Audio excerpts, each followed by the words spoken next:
Salmo 18. Nós o chamaremos de O Grato Retrospecto. Charles Haddon Spurgeon. É uma magnificente ode eucarística. John Brown. Na Bíblia Pictórica, Quito tem a seguinte nota sobre 2 Samuel capítulo 22. Isto é o mesmo que o 18º Salmo, o Salmo 18. A prova da grandiosidade deste salmo está no fato de que resistiu ao teste de quase todas as traduções e, assim, versos antigos se erigiram e se tornaram divinos. Talvez o grande charme deste salmo, além da poesia do original, é a requintada e sutil alteração do eu e do tu. George Gilfillan em Os Trovadores da Bíblia.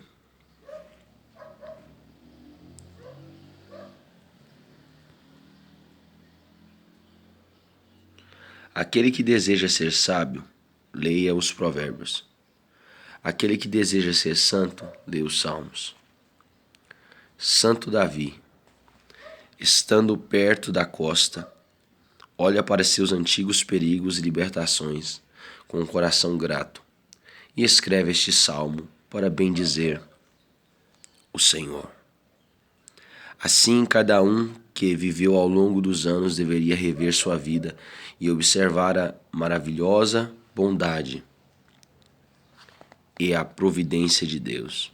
E então, sentar-se e escrever um modesto relato de memórias de suas misericórdias mais notáveis, para que nós e nossa posteridade sejamos consolados. Isso seria uma prática excelente.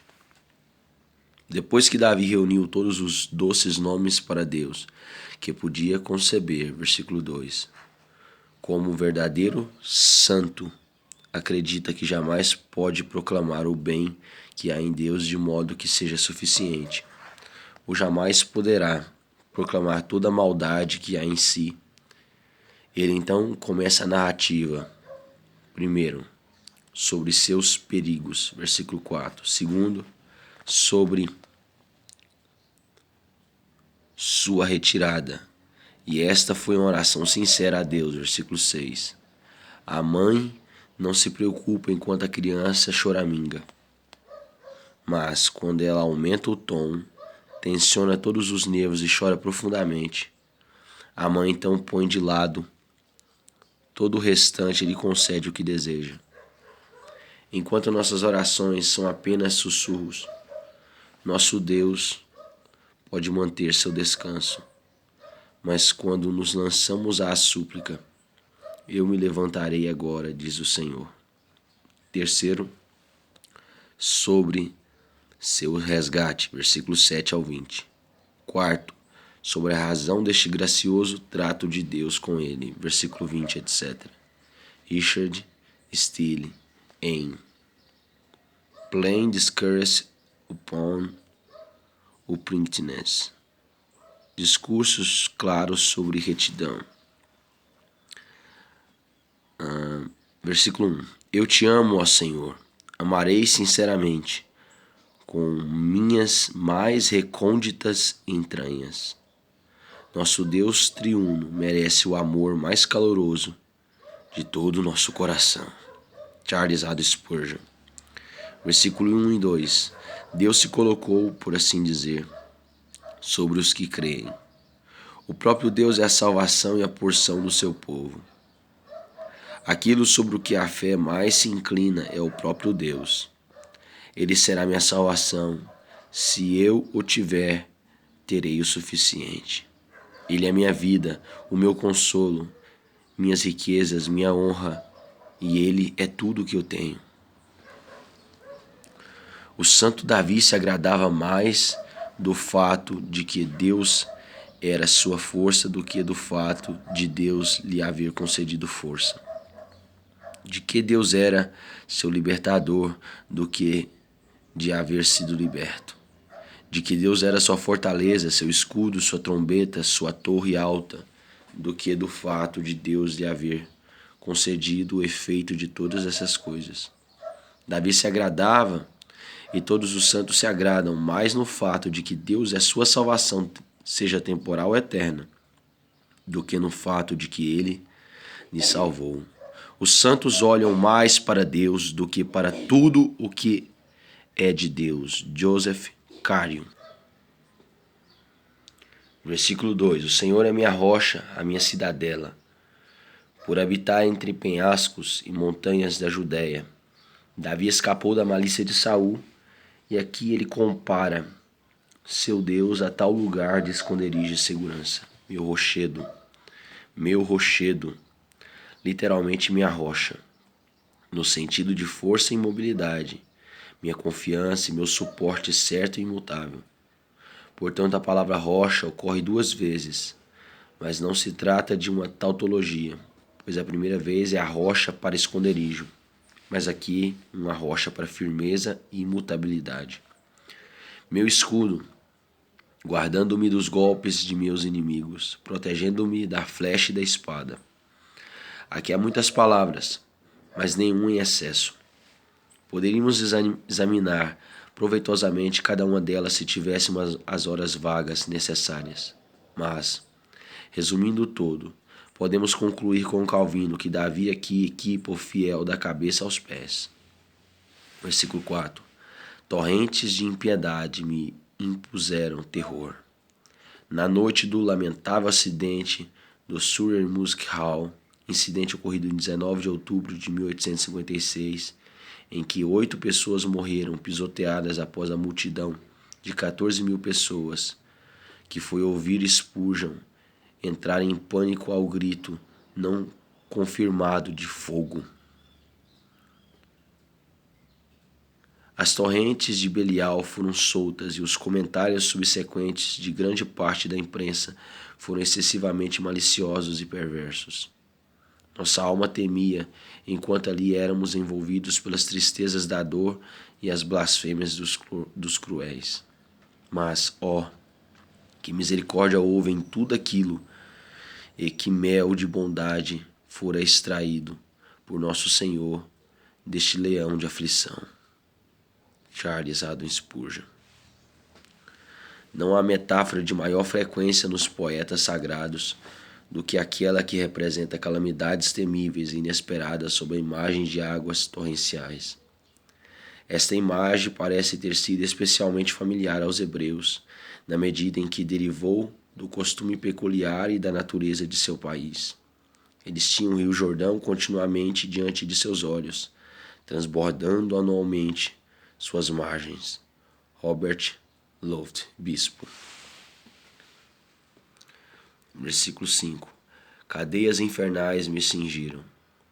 Um cordão de demônios cercava o homem de Deus. Todas as formas de escape estavam fechadas. Satanás sabe como bloquear nossa costa com os navios de guerra metálicos de tristeza. Mas bendito seja Deus, o porto de todas as orações ainda está aberto. E a graça pode fluir através do bloqueio, levando mensagens da terra até o céu e retornando com bênçãos do céu para a terra. Conforme as 4 metáforas que empregadas, ele estava preso como um malfeitor a ser executado, submerso como um marinheiro náufrago, cercado e parado na baia como um animal sendo caçado e capturado em uma rede como um pássaro, trêmulo. Haveria mais temor e angústia que pudesse se colocar sobre uma pobre e indefesa cabeça? Charles Haddon Spurgeon. Tramas de morte me surpreenderam. Em inglês, a palavra utilizada para surpreenderam é prevent, ou evitar, obstruir, frustrar, impossibilitar. E mudou o significado do original desde a tradução autorizada da Bíblia foi feita. Seu significado original é chegar previamente. John Brown. Versículo 6. A minha angústia, se você ouvir a harpa de Davi, escutará muitos cantos com tons de cortejo fúnebre. O lápis do Espírito Santo labutou mais descrevendo as aflições de Jó do que as alegrias de Salomão. Vemos em empresas de costura e bordado que é mais agradável ter um trabalho vivaz em um ambiente triste e solene do que ter um trabalho obscuro e melancólico num ambiente iluminado. Julgue, portanto, os prazeres do coração pelos prazeres dos olhos. Certamente a virtude é como aromas preciosos que têm a fragrância mais marcante quando esmagados, pois a prosperidade é grande ferramenta para se descobrir o vício, mas a adversidade para descobrir a virtude. Francis Bacon. Versículos 6 e 7. A oração de um único santo é algumas vezes seguida de efeitos maravilhosos, o que, então, pode fazer uma legião trovejante de tais almas em oração. A rainha da Escócia declarava ter mais medo das orações do Sr. John Knox do que de um exército de 10.000 homens. John Flavel. Versículo 7. Então a terra se abalou e tremeu. Observe como as coisas mais sólidas e imóveis sentem a força da súplica. A oração já sacudiu casas, abriu portas de prisões e fez corações rígidos desfalecerem. A oração dispara o alarme e o mestre da casa se levanta para o resgate, abalando todas as coisas em seu caminho. Versículo 8. Das suas narinas subiu fumaça, um método oriental violento para expressar ira intensa. Considerando que o ar de suas narinas é aquecido por forte emoção, a imagem retrata o libertador todo-poderoso derramando fumaça no calor de sua ira, impetuosidade de seu zelo. O fogo devorador da sua boca. O fogo não era temporário, mas constante e duradouro. Charles Haddon Spurgeon. Versículo 8 ao 19. Visto que o homem volta sua atenção ao céu, mais na ira do que na bênção, e considera mais quando ele desce à terra, em meio à tempestade e não no arco-íris, Davi descreve a bendita condescendência de Deus pela figura de uma tempestade. Augustus F. Toluco. Versículo 10. Quando Deus vem punir seus inimigos e resgatar seu povo, nada surpreende tanto seus inimigos ou nada surpreende tanto seus amigos ou inimigos como a admirável rapidez com que ele se move e age, levado velozmente nas asas do vento. William S. Plumer. Versículo 11. Espessas nuvens dos céus, benditas são as trevas que encobrem meu Deus. Se eu o posso ver, doce é saber que ele está trabalhando em secreto para meu eterno bem. Até mesmo tolos podem crer que Deus está além na luz solar e na calmaria, mas a fé é sábia e o discerne na terrível escuridão e tempestade ameaçadora. Versículo 13. Trovejou então o Senhor nos céus, o Altíssimo levantou a voz. Como suportarão os homens ouvir finalmente esta voz dirigida a eles, proclamando sua condenação? Pois inclusive agora seus corações quase que saem pela boca, se ouvem um simples murmurar à distância. Em todo esse terror, Davi encontrou um tema para a canção e assim todo cristão encontra, até mesmo nos terrores de Deus, um tema para santo louvor. E houve granizo e brasas de fogo. Orne observava que toda tempestade deveria nos lembrar da exibição de poder e vingança que no futuro acompanhará a ressurreição geral. Versículo 18. Assaltaram-me no dia da minha calamidade, mas o Senhor me serviu de amparo. Que bendito, mas que corta um nó górdico e mata a hidra de 100 cabeças. Não há medo da entrega quando Jeová é nosso amparo. Charles Haddon Spurgeon. Quando Henrique VIII falou e escreveu contra Lutero, contrariando-o, Lutero disse: diga aos Henriques, aos bispos, aos turcos e ao próprio demônio que façam o que quiserem. Nós somos os filhos do reino, adoradores do Deus verdadeiro, em que eles e aqueles que a eles em quem eles e aqueles que a eles e igualam cospem e a quem crucificaram. Charles Bradbury. Versículo 19. Trouxe-me para um lugar espaçoso. O Senhor não deixa a sua obra pela metade, pois, tendo derrotado o inimigo, também guia os cativos à liberdade. Livrou-me, porque ele se agradou de mim. Por que Jeová se deleitaria em nós? É uma pergunta sem resposta. Um mistério que os anjos não podem resolver. Cristão, sente-se e assimile interiormente a elucidativa sentença diante de nós e aprenda a contemplar o amor gratuito de Deus com a razão de toda a benignidade da qual compartilhamos. Charles Haddon Spurgeon. Versículo 20. Retribui-me, ó Senhor, retribui-me o Senhor, segundo a minha justiça. Olhar para esse salmo como profecia sobre o Messias facilita muito a compreensão destas alegações fortemente expressas sobre justiça, pois as suas vestes eram brancas como a neve. Mas, por serem consideradas como linguagem de Davi, atordoaram muitos.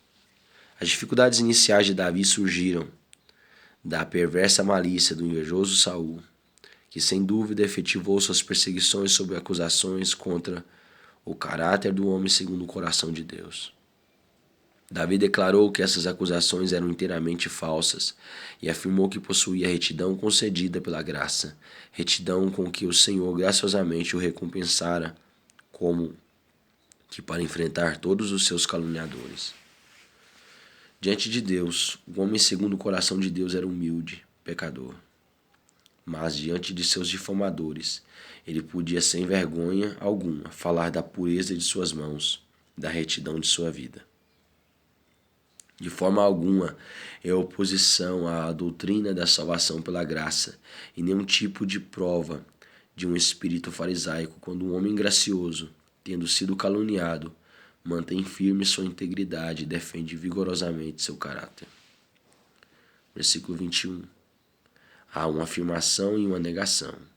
Ambos devem ser combinados em uma vida verdadeiramente santificada.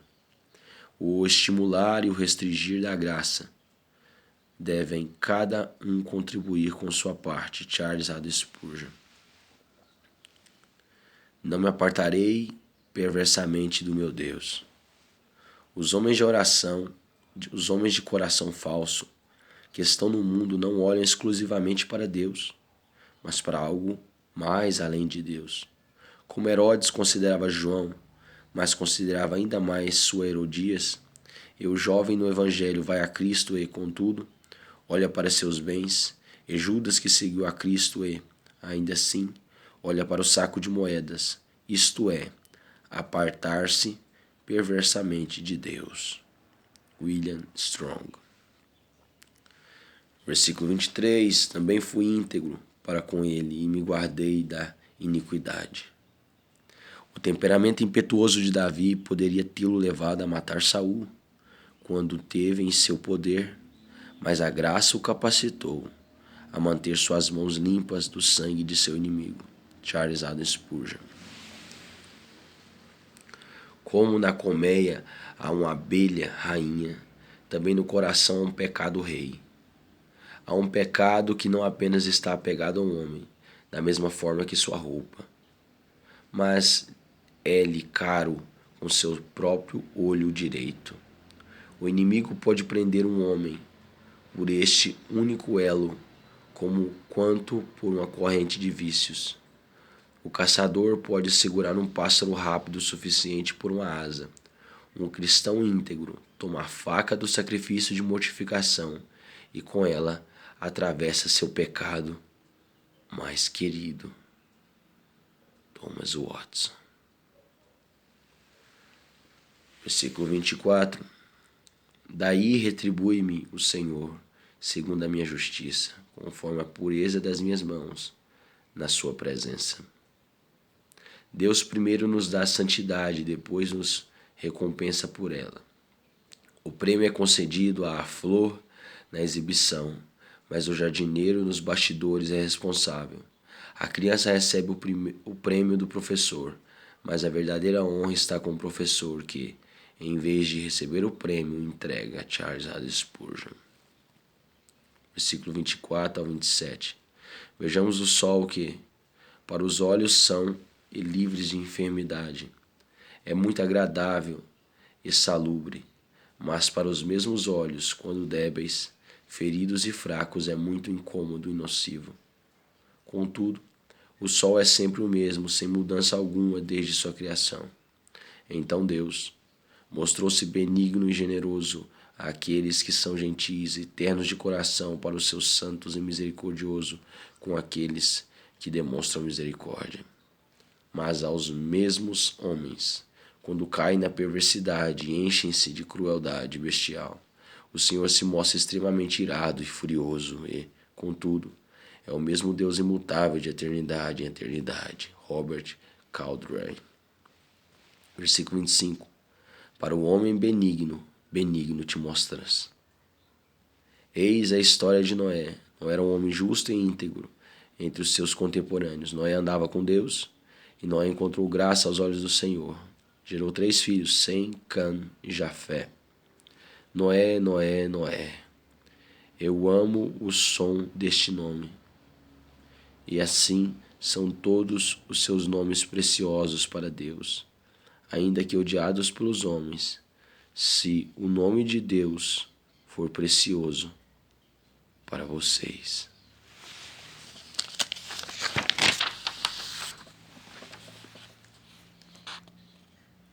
Para o hipócrita, há muitos deuses e muitos senhores, e ele deve ter o coração para cada um, mas para o benigno há somente um Deus, o Pai, e um Senhor, Jesus Cristo.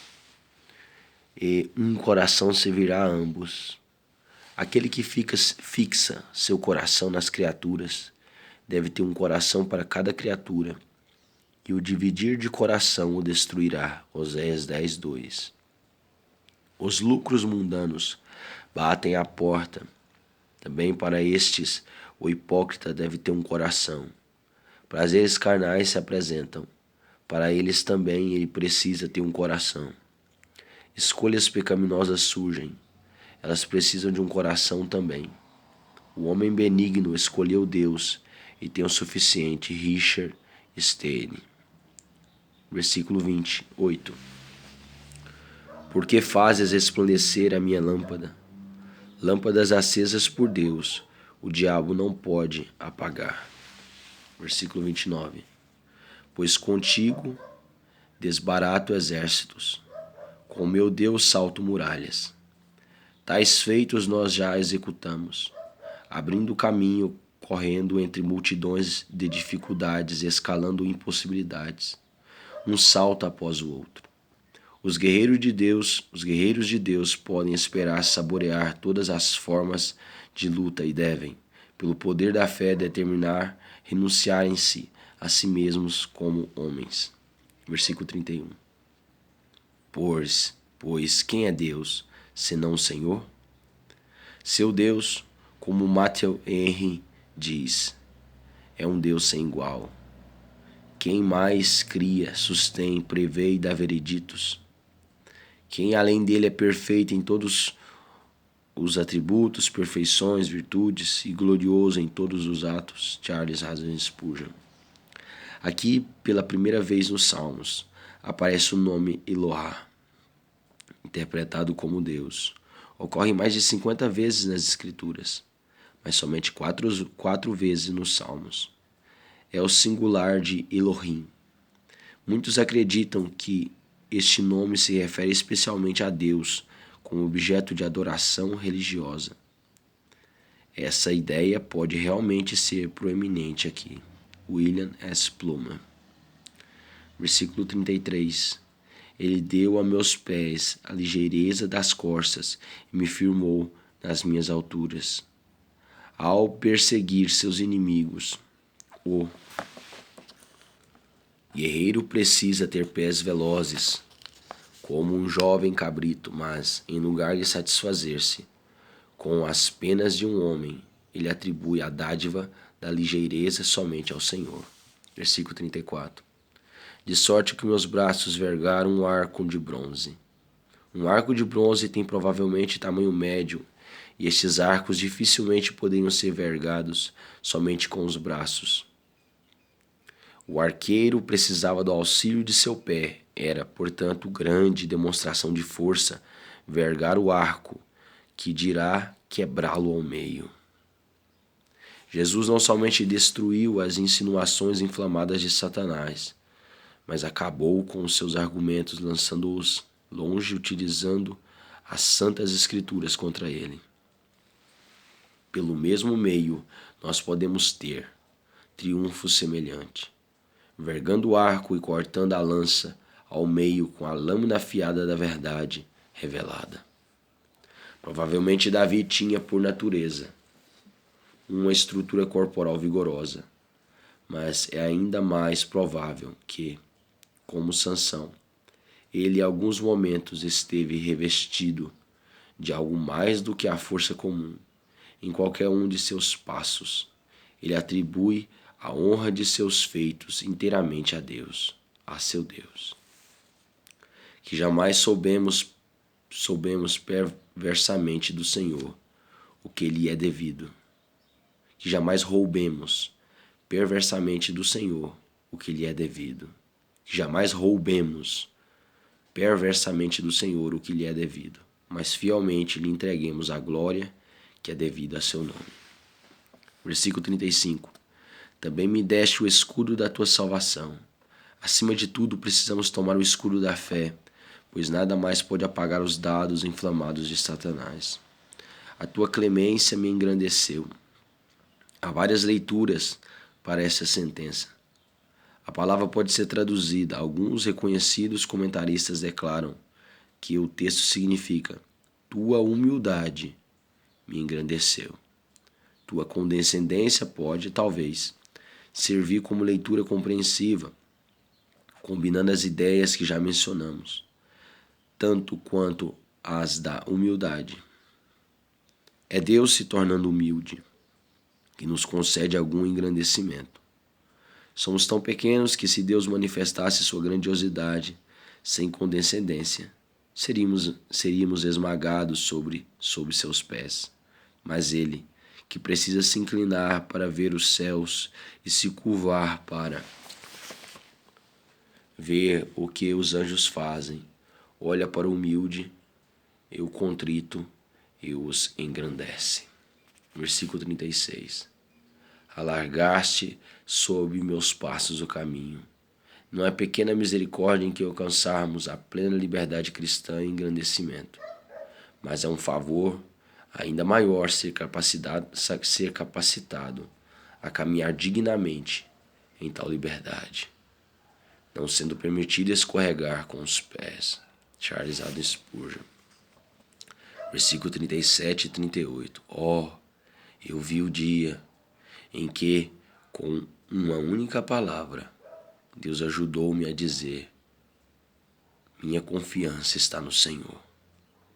Minha alma subjugou milhares de inimigos, destemida de toda oposição. William Cowper. Versículos 39 e 40. É impossível ser assíduo demais no dever de atribuir todas as nossas vitórias ao Deus da nossa salvação. Versículo 41. Gritaram por socorro, mas ninguém lhes acudiu. Clamaram ao Senhor, mas Ele não respondeu. A oração é uma arma tão notável que mesmo os perversos a utilizarão em suas crises de desespero. Homens maus já apelaram a Deus contra os próprios servos de Deus, mas tudo foi em vão. Há orações a Deus que não são melhores do que blasfêmias, que não trazem resposta agradável, mas ao contrário, provocam o Senhor instigando grande ira. Charles A. Spurgeon. Sobre Antíoco, ainda que durante sua última doença tenha feito o seguinte voto, que ele também se tornaria judeu, iria por todo o mundo inabitado e declararia o poder de Deus. O historiador diz: por tudo isto, suas dores não cessavam, pois o justo julgamento de Deus estava sobre ele. John Laurence e Remigius, citado por J. Neal. Versículo 42. Então os reduzirei a pó, ao léu do vento, lancei-os fora como a lama das ruas. O inferno e os meus pecados resistem em meu percurso, mas o inferno e o pecado são inimigos vencidos.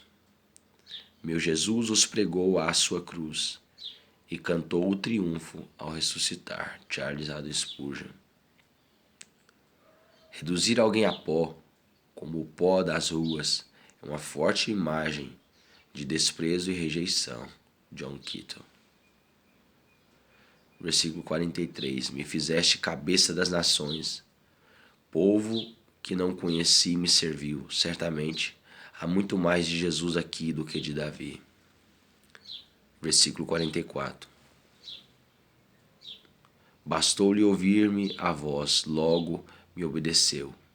Amor à primeira vista não é algo incomum quando Jesus é quem corteja. Ele pode escrever mensagens ao imperador sem vangloriar-se. Em alguns casos, homens creem em seu evangelho antes mesmo de ouvir-lhe a voz. Que estímulo para disseminar a doutrina da cruz. Versículo 45.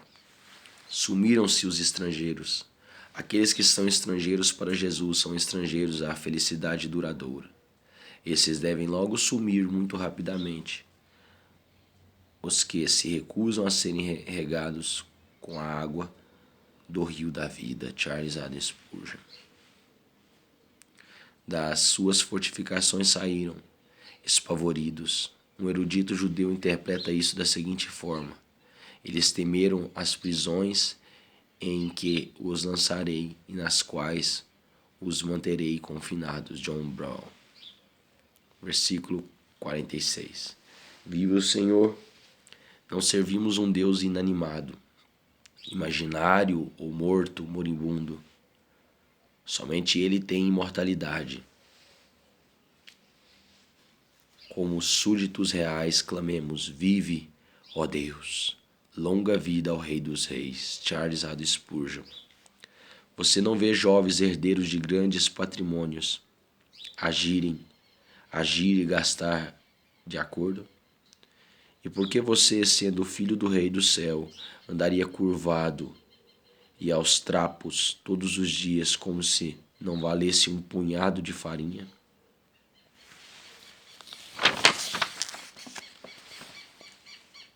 Uma mulher verdadeiramente piedosa no essencial, após enterrar um filho, sentou-se sozinha à tristeza e ainda assim sustentou seu coração com a expressão: Deus vive. E tendo perdido mais um filho, ela ainda repetiu: confortos morrem, mas Deus vive. Finalmente seu amado marido morre, e ela se sente oprimida e subjugada pela tristeza. Ainda possuía um filho pequeno sobrevivente, que observou o que ela havia dito antes para consolar-se. Ele vai até a mãe e diz: Deus está morto, mamãe? Deus está morto? Isso tocou seu coração e, pela bênção de Deus, recuperou sua confiança interior em seu Deus, que é um Deus vivo.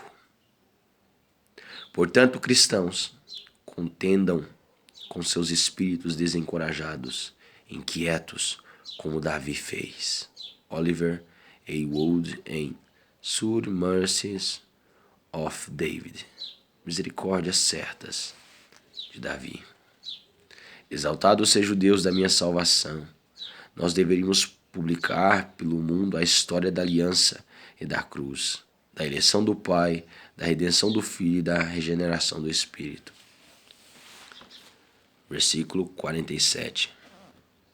O Deus que por mim tomou vingança e me submeteu povos.